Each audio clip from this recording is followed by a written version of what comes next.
আমি একটি গজল বলবো।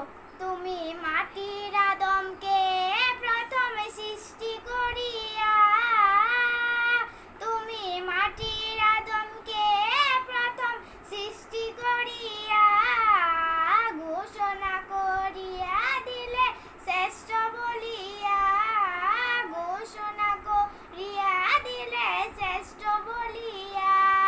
তুমি মাটির আদমকে প্রথম সৃষ্টি করিয়া ঘোষণা করিয়া দিলে শ্রেষ্ঠ বলিয়া, ঘোষণা করিয়া দিলে শ্রেষ্ঠ বলিয়া।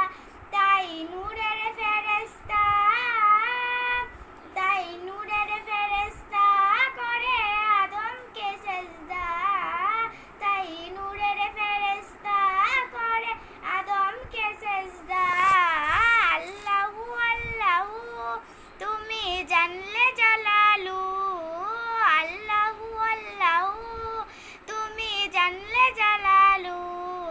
আসসালামু আলাইকুম। আমার গল্প যদি ভালো লাগে লাইক কমেন্ট শেয়ার এবং সাবস্ক্রাইব করবেন, আশা করি ভালো লাগে।